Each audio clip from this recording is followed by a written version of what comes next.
Dito sa Papa Dudut Stories, ikaw ay hindi... Magandang araw po sa inyo, Papa Dudut, at sa mga nakikinig sa inyong napakagandang programa. Tawagin niyo na lamang po ako sa pangalang Jandy, 46 anyos at isang pangkaraniwang ina na walang inisip kundi ang kapakanan ng aking mga anak. Kasalukuyan akong nakatira sa Hagonoy, Bulacan at kumakayod bilang isang kasambahay. Papa Dudut, medyo matagal na rin ang kwentong ibabahagi ko sa inyo pero hanggang ngayon ay sariwa pa rin sa akin ang lahat. At kapag sumasagi ito sa isipan ko, ay hindi ko maiwasang maiyak. Sa totoo lang, habang sinusulat ko ito sa yellow pad, ay pumapatak talaga ang mga luha ko. Hindi pa rin kasi ako makapaniwala na nalagpasan ko ang matinding pagsubok na yon sa aking buhay. Papa Dudut, ilang taon na ang lumipas, kasama ko pa noon ang asawa kong si Mark. Bali sa Navotas kami nakatira noon. Nang mga panahong yon ay sobrang hirap ng buhay namin. Siguro ay dahil walang pagsisikap noon ang asawa ko na iahon kami ng mga anak niya sa hirap. Madalas nga akong umiyak noon dahil sa hirap ng buhay namin. Halos wala kaming makain ng mga anak ko. Kung magkaroon man kami ng pera ay kaunti lamang yon. At sapat lamang yon sa pambili ng pagkaing pagpag. Si Mark naman ay hindi ko rin maasahan sa pagdedilihensya ng pera dahil mas iniintindi niya ang bisyo niya noon. Lasing ka na naman? Sita ko sa kanya nang umuwi siyang lasing isang gabi.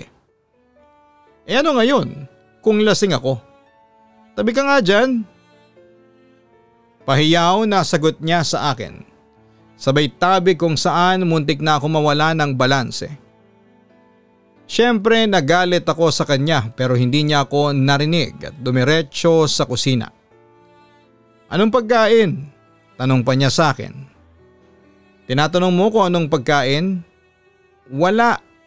Maghanap ka doon sa basura. Sarkastikong sagot ko sa kanya. Wala ka na bang alam na ihain bukod sa pagpag? Dismayadong tanong niya sa akin. Kung ayaw mo ng pagpag, pues magbigay ka sa akin ng perang pambili ng pagkain. Ano Mark? Hindi ba't ikaw ang haligi ng tahanang ito? Bakit hindi ka gumawa ng paraan para maiahon kami ng mga anak mo sa hirap? Kompronta ko pa sa kanya. Ikaw Mark, matanong kita. Importante ba kami ng mga anak mo sa iyo? Kung sabagay kung mahalaga kami sa iyo, edi sana nagsusumikap ka para sa amin. Kaso hindi. Napapailing ko pang dagdag sa aking mga sinabi. Ayan ka na naman Jandy. Pwede ba tumigil ka na sa mga kaingayan mo? Naiiritang wika ni Mark sa akin. Sa puntong yon ay ibinuhos ko na sa kanya ang lahat ng sama ng loob na matagal ko nang kinikimkim. Alam mo Mark, simula nung may kasal tayo wala kang binigay sa aking kaginhawahan. Tingnan mo, tinira mo kami ng mga anak mo sa ilalim ng tulay. Tapos wala ka man lang may pakain sa amin ng mga anak mo kundi basura. Tapos kapag may pera ka naman, mas inuuna mo pang tustusan ang bisyo mo kesa sa amin. Tingnan mo si Ingo, 10 taon na siya pero hanggang ngayon ay hindi pa rin siya nakakapag-aral. Mark, magtapat ka nga sa akin. Ganitong klaseng buhay lang ba ang kaya mong ibigay sa amin ng mga anak mo? Seryosong tanong ko sa kanya. Malit lang din ang kita ko sa pagbabarker Jandy. Katwiran niya sa akin. Kung ganun pala, bakit hindi ka maghanap ng ibang trabaho? Balik ko. Alam mo namang wala akong narating, di ba? Paano ako makakakuha ng matinong trabaho? Katwiran niya.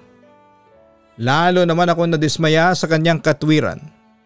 Ang ibig sabihin mo tamad ka lang at mahina ang loob mo. Bakit namang si Mang Bong? Hindi pa yata nakatungtong ng elementarya pero may matinong trabaho. pagkukumpara ko pa. Sige, para magtigil ka na. Sa kakabunganga mo sa akin ay susubukan ko maghanap ng trabaho. Napupunong sabi sa akin ni Mark. At kung sakaling magkaroon ka man ng trabaho sana'y unahin mo naman kami ng mga anak mo bago atupagin niya mga bisyo mo. Dagdag ko pa sa kanya. Oo na, sige na. Yun na lamang ang sinabi ni Mark sa akin bago siya tumungo na sa aming kwarto habang iniwan niya akong naiinis at nag-aalala para sa kinabukasan ng pamilya namin. Papadudot, hindi sa sinisiraan ko po si Mark pero ganon siya kairesponsable sa amin. Mas mahalaga pa sa kanya ang bisyo at wala siyang pakialam kahit na basura pa ang kainin namin. Bukod pa roon ay hindi rin siya naging mabuting asawa. Madalas ko siyang mahuli noon na nambababayat kapag nagtatalo kami ay palagi niya akong sinasaktan. Papadudot, nagpakamartir ako noon sa asawa ko at tiniis ko ang lahat ng hirap dahil mahal na mahal ko si Mark at ayaw ko siyang mahiwalay sa akin. Pero minsan naaminin ko na napapatanong din ako sa sarili ko kung bakit ang isang katulad ni Mark ang minahal ko. Samantala isang gabi kaguluhan ang dumating noon sa aking pamilya. Itay, tama na po. Maawa na po kayo sa akin. Narinig kong pagmamakaawa ng aking anak na si Ingo matapos siyang pagpapaluin ng sinturon ng kanyang ama. Agad naman akong napatakbo at inawat si Mark. Maawa ka naman sa anak mo. Itigil mo na yan. Ano ba, Jandy? Tinuturuan ko lang ng leksyon itong anak mo. Katwiran niya sa akin. Pero hindi sa ganyang paraan, Mark. Hindi mo dinidisiplina si Ingo, pinapatay mo na siya. Sabi ko naman sa kanya. Sa puntong yon ay sa akin na nabaling ang galit niya. Yan ang hirap sa iyo, Jandy. Kinukonsinti mo itong anak mo sa mga ginagawa niyang kalokohan. Kaya tingnan mo, lumalaking walang hiya. Agad naman akong dumepensa. Hindi ko kinukonsinti ang anak natin, Mark. Pero sana'y magkaroon ka naman ng kaunting awa sa anak mo. Tingnan mo naman si Ingo, puro latay at pasana ang buong katawan niya. Paalala ko sa kanya. Kulang pa yan sa kahiyang ibinibigay sa akin ng lalaking yan. Git pa ni Mark. Napasubo lang si Ingo kaya nagawa niyang mang-snatch ng cellphone. Nagawa lang niya yon kasi nagugutom ang anak mo. Wala siyang may pambiling pagkain. Paliwanag ko naman sa aking asawa. Ayos lang sana kung nang-snatch lang siya. Kaso ang tanga-tanga ng anak mo. Nagpahuli sa mga pulis. Tingnan mo yung nangyari. Nagpiyansa pa ako ng 2,000. Imbis na papakinabangan ko yung pera ay napunta lang sa mga kotongerong pulis na yon. Katwiran naman ni Mark. Papadudot. Kung tutusin walang kasalanan ng anak natin. Tayo ang may kasalanan. Mark, hindi gagawin ni Ingo ang magnakaw kung nabibigyan lang natin siya ng makakain. Kaso hindi, muli kong paalala sa kanya. Parang pinapalabas mo pa na kasalanan ko pa kaya naging ganito ang anak natin. Balik niya sa akin. Sa puntong yon ay sumabog na ako. Oo, Mark. Kung hindi ka lang sana naging pabayang ama sa kanila ay hindi sila magkakaganyan. Opo, itay, gutom na po kami. Wala na po kaming makain ni Didit. Pero gumawa po ba kayo ng paraan para makakain kami? Hindi po, pinabayaan nyo lang kami. Dagdag pa ni Ingo. Lalong nag-init ang ulo ni Mark at hinataw nito ang aming anak. Walang yakang bata ka, sasagot ka pa sa akin? Nakahanap naman ako ng tiyempo para pigilan ang asawa ko sa pananakit kay Ingo. Tama na, Mark. Awat ko pa sa kanya. Ano ba, Jandy? Bitawan mo nga ako. Huwag mo nga akong pigilan. Ano ba? pumapalag nitong wika sa akin. Ngunit kahit na puro latay na si Ingo ay hindi pa rin tumigil sa pagsagot sa kanyang ama. Totoo naman po yung sinasabi ko, Itay. Pabaya kayong ama. Mas mahalaga pa sa inyo ang alak kesa sa amin. Makasarili kayo. Hayop kang bata ka, makawala lang ako dito, papatayin kita. Nagsisigaw na sa galit si Mark ng mga sandaling yon. Mark, ano ba? Saway ko sa aking asawa pagkatapos ay bumaling naman ako sa aking anak. Ikaw Ingo, nakikiusap ako tumigil ka na. Pero sumabog na rin noon si Ingo.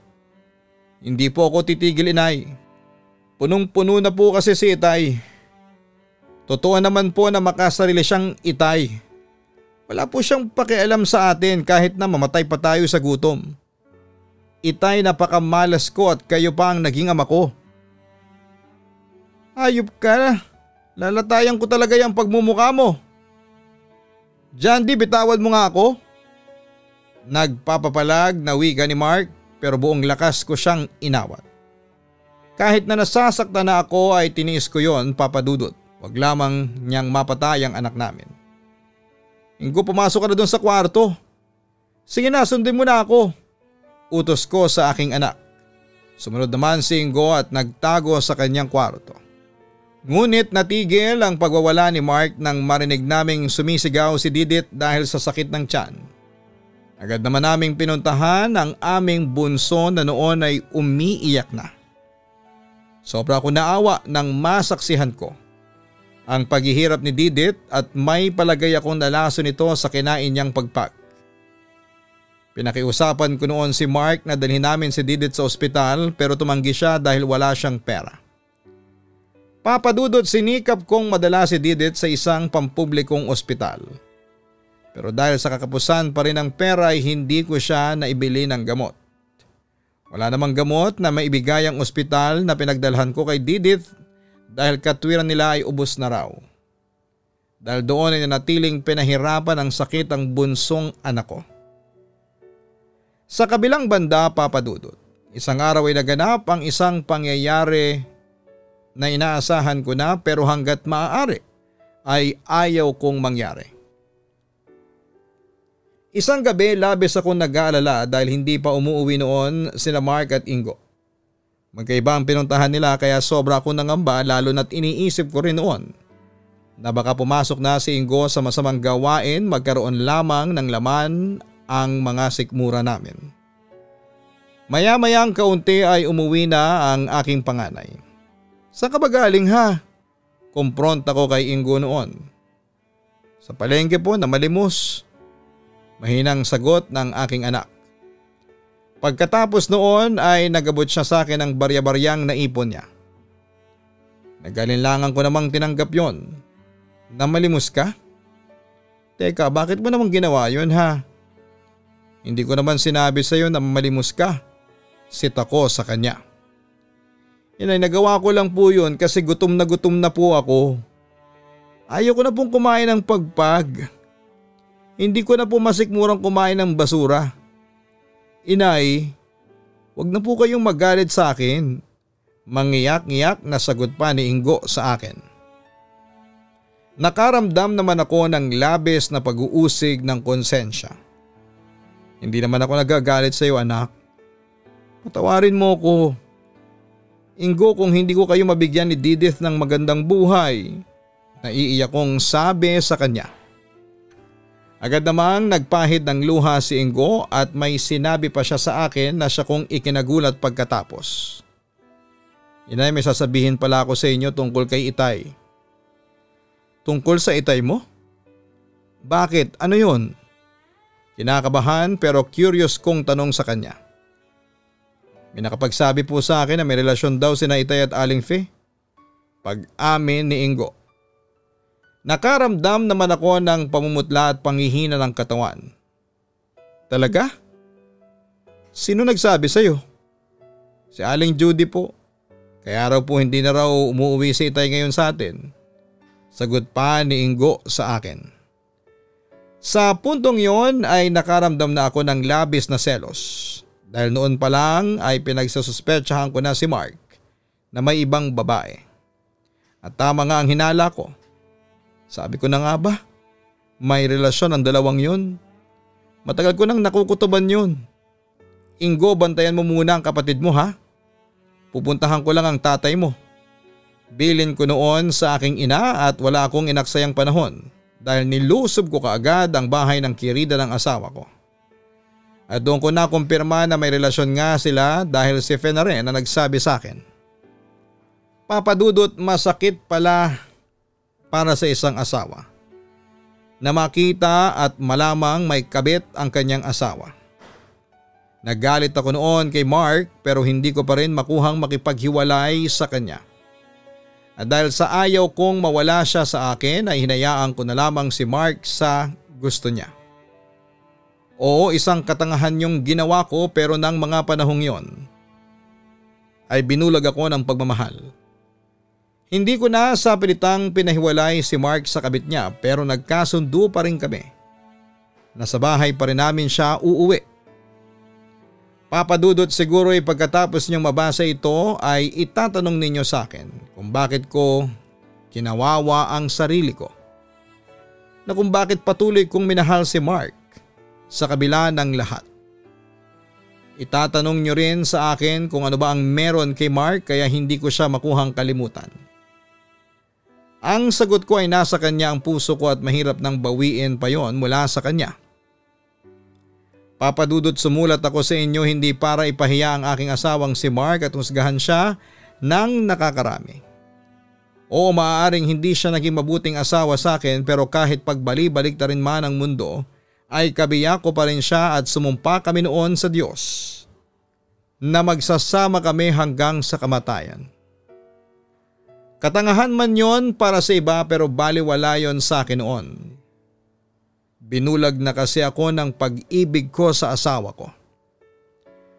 Papadudot, patuloy akong nakisama kay Mark kahit na meron na siyang kabit.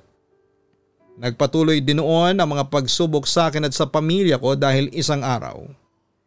Isang taong mahalaga sa buhay ko ang nawala. Si Didit. Muli po siyang nagkasakit. At napilitan akong isugod siya sa ospital. Pero binawian din ng buhay ang anak ko na siya kong kinalungkot. Diyan, nasan ang anak natin si Didit? Kumusta na siya? Nagmamadaling lumapit sa akin noon si Mark para bisitahin si Didit. Mark, wala na si Didit. Patay na ang anak natin. Umiiyak kong sagot sa kanya. Nakita ko naman ang panlulumo ni Mark nang malaman niya ang balitang wala na ang bunso namin. Diyos ko po, naiiyak niyang wika. Ano bang ginagawa mo dito ha? Hindi ba't sumama ka na sa kabit mo? Kumpronta ko pa sa kanya. May karapatan pa rin akong malaman ang kalagayan ng anak ko. Naiiyak niyang sagot sa akin. Anak? Kailan mo ba tinuring na anak si Didit at Ingo? Kailan ka ba nagpakaama sa kanila? Tanong ko sa kanya. Oo, Jandy, hindi ako naging mabuting ama sa kanila. Pero ama pa rin nila ako at konsensya ko kapag merong nangyaring masama sa mga anak natin. Sagot naman ni Mark, papadudot. Namatay si Didit dahil sa kapabayaan mo bilang ama. Hindi natin nadala agad sa ospital ang anak natin kasi hindi mo ako tinulungan sa pagdidilhensya ng pera. Tinakasan mo ang responsibilidad sa sarili mong pamilya. Paninisi ko sa kanya. Patawarin mo ako, Jandy. Tanging nasabi lamang ni Mark sa akin. Mark, wala akong pambayad sa ospital. Hindi natin mailalabas ang bangkay ni Didit hanggat hindi tayo nakakabayad. May nakapagsabi naman sa akin na kung sakaling hindi tayo makapagbayad ay kukunin nila si Didit at pag-eksperimentuhan daw ang katawan nito. Ayaw kong mababoy ang labi ng anak ko, Mark. Nag-aalala kong wika. Sige, susubukan ko magdelhensya ng pera pambayad sa ospital. Paniniguro naman ng asawa ko sa akin. May isa pa akong problema, si Ingo. Hindi pa siya umuwi ng bahay simula kagabi. Nag-aalala kong sabi sa kanya. Yung tungkol pala kay Ingo, Jandy, pumunta pala ako dito para sunduin ka. Si Ingo kasi, binalita sa akin ni paring Boyet na kasama raw si Ingo sa mga batang hamog na nahuli ng mga pulis kanina. At nila daw sa presinto. Balita sa akin ni Mark. Nanlumo naman ako sa aking narinig. Baka raw isuko ng mga pulis ang anak natin sa DSWD. Kaya nga kita pinuntahan dito para pumunta tayong dalawa doon para kunin si Ingo. Dagdag pa ni Mark. Puntahan natin si Ingo doon. Kailangan nating mabawi ang anak natin. Natataranta kong wika noon at pagkatapos ay wala kaming inaksayang oras.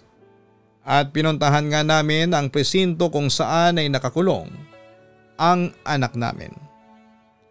Papadudot kasabay ng pagkamatay ni Didit ay ang pagkakasangkot ng panganay kong si Ingo sa grupo ng mga batang magnanakaw na kung tawagin ay mga batang hamog. Nang malaman ko yon ay nanlumo talaga ako at sinisisi ko ang sarili ko. Hindi naman kasi magagawa yun ng anak ko kung naibibigay namin ni Mark ang mga pangangailangan niya. Pero manlumo man o mag-iiyak ay hindi ko pa rin mababago ang buhay ng anak ko.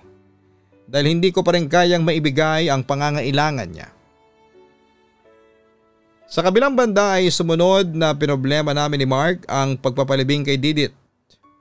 Pero ang totoo niyan ay hindi na rin namin siya nakuhang ipalibing ng maayos.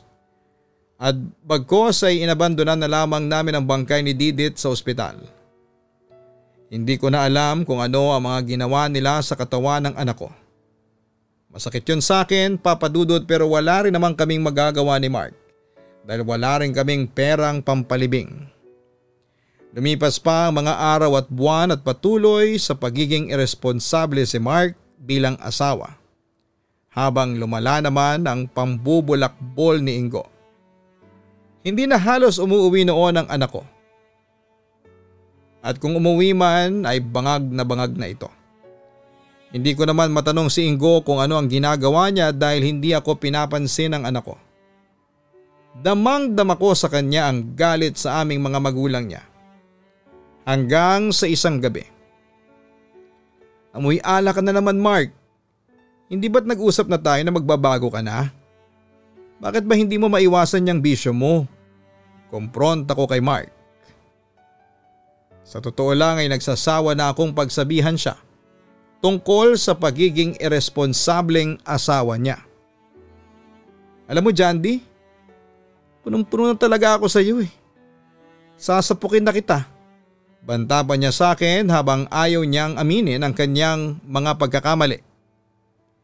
Hindi ka na ba magbabago, Mark?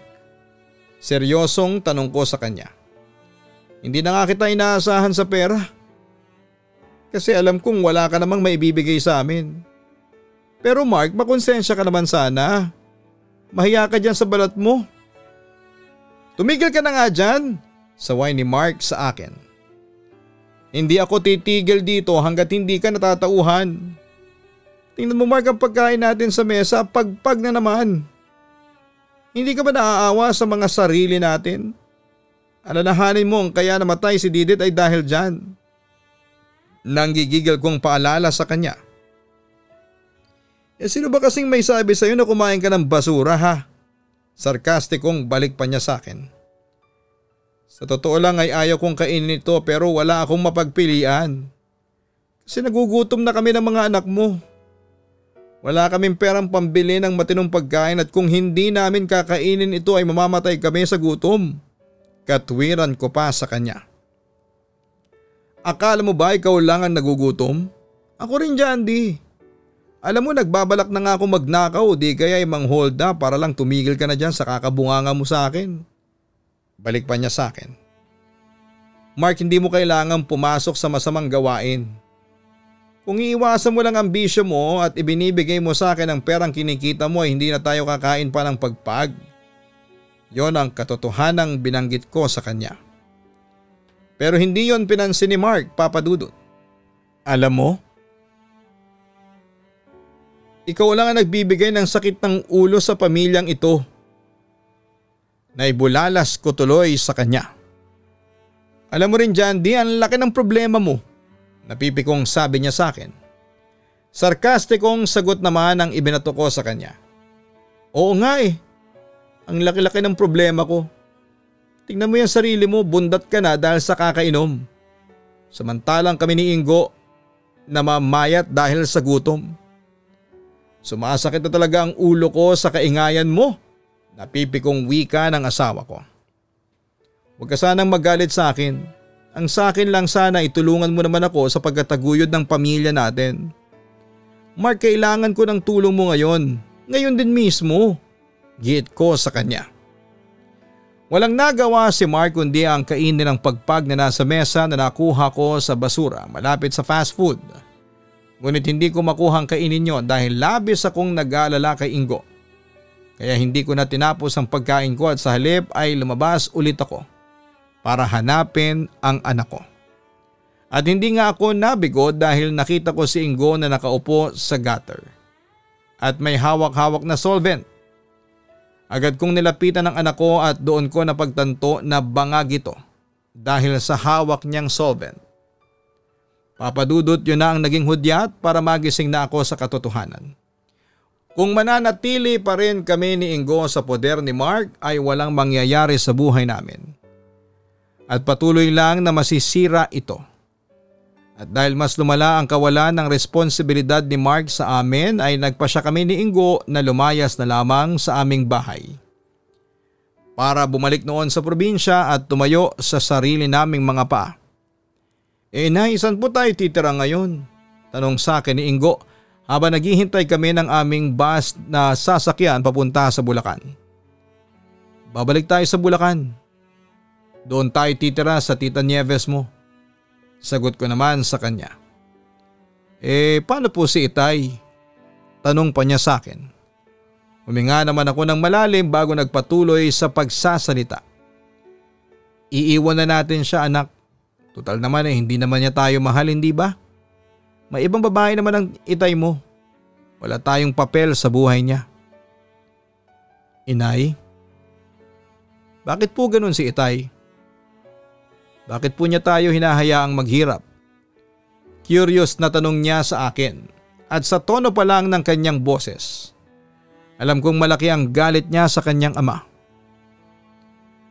Anak, kahit na nagpabaya ang ama mo sa atin, huwag ka pa rin magtanim ng galit sa kanya. Paalala ko naman sa aking anak. Napatingin sa akin si Ingo. Bakit naman po, Inay? Ama mo pa rin siya kahit pagbalik-baliktarin mo man ang mundo. Anak, simula ngayon ay magbabagong buhay na tayo. Sisikapin ko mabigyan ka ng magandang buhay. Pangako hindi na kita pakakainin pa ng pagpag. Pagigihan ko ang pagsisikap ko para sa iyo.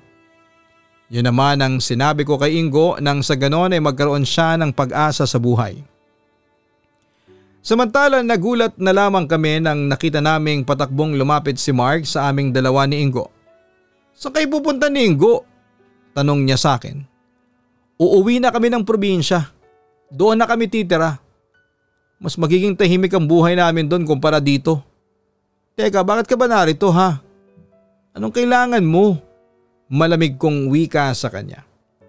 Ikaw ang kailangan ko, kayo ni Ingo. Pakiusap, Jandy. Ingo, bumalik na kayo sa akin. Mahal na mahal ko kayo. Sabi niya sa amin. Nagtinginan lamang kami ng anak ko sa narinig namin mula sa pabayaan naming haligi ng tahanan.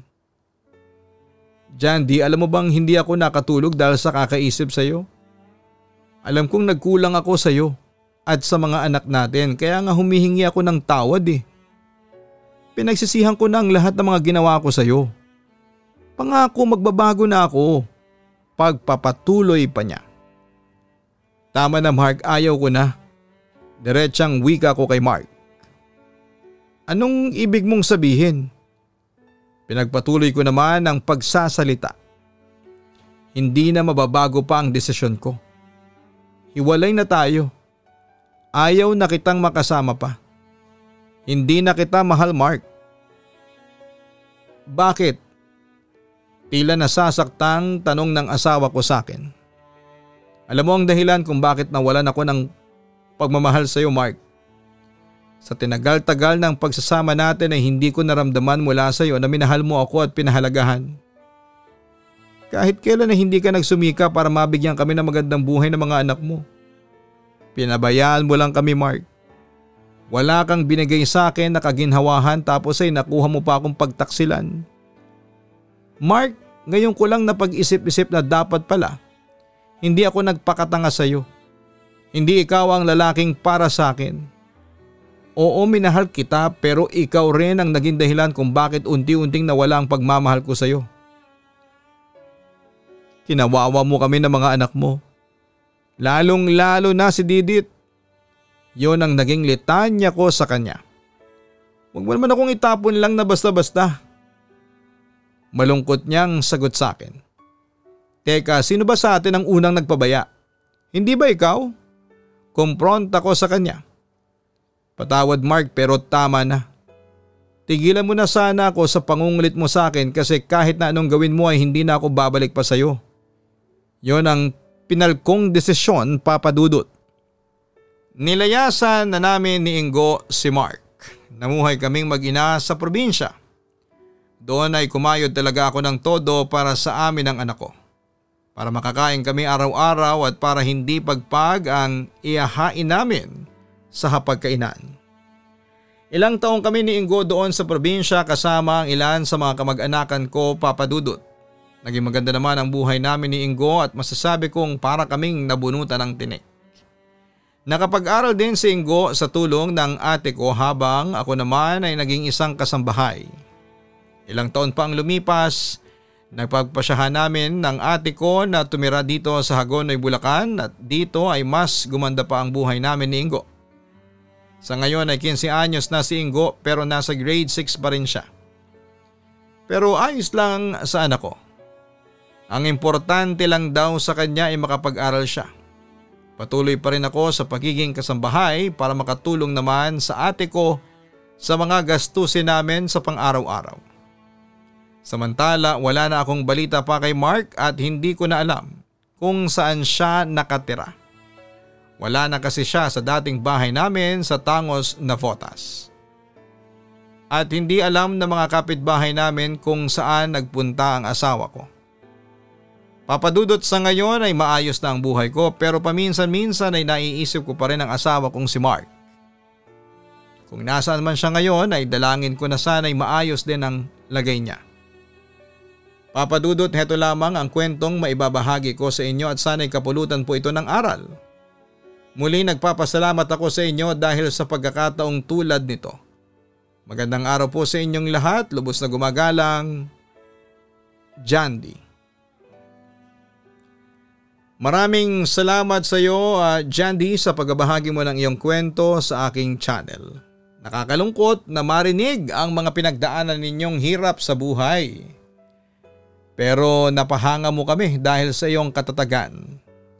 Dahil sa iyo ay nagkaroon ulit ng pag-asa ang buhay ni Ingo at sa pagsusumikap mo kaya unti-unti nang umayos ang inyong buhay. Tama lamang ang naging desisyon mong umiwas sa taong walang ibang dulot sa iyo kundi kapahamakan at paghihirap. Hindi masama na maghangad ng magandang buhay para sa iyong anak.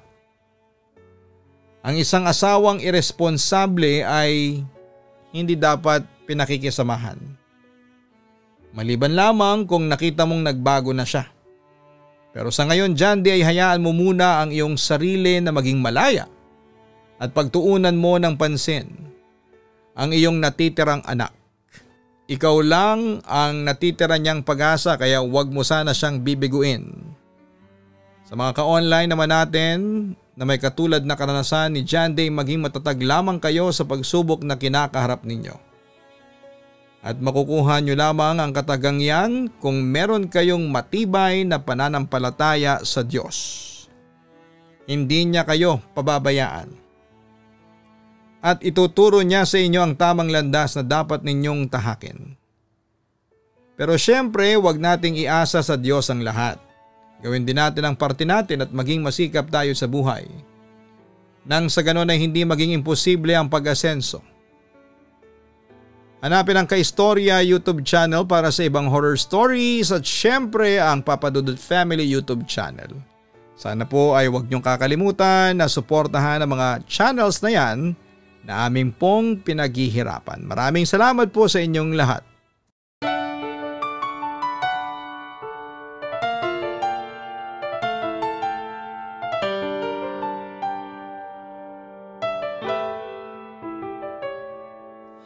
Ang buhay ay mahiwaga, laging may lungkot at saya. Sa Papa Dudut Stories, laging may karamay ka.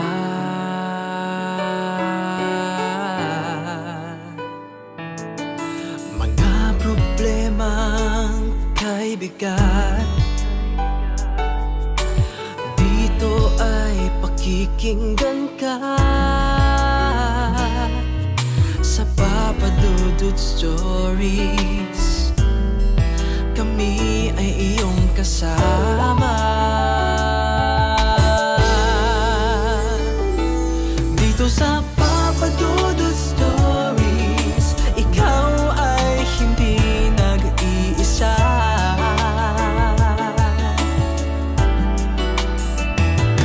Dito sa Papa Dudut Stories, may nagmamahal sa'yo.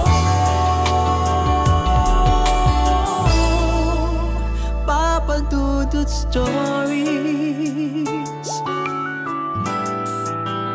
Papa Dudut Stories,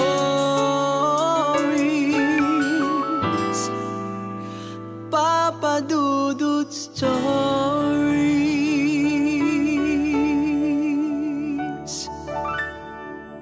Dito sa Papa Dudut Stories, ikaw ay hindi nag-iisa.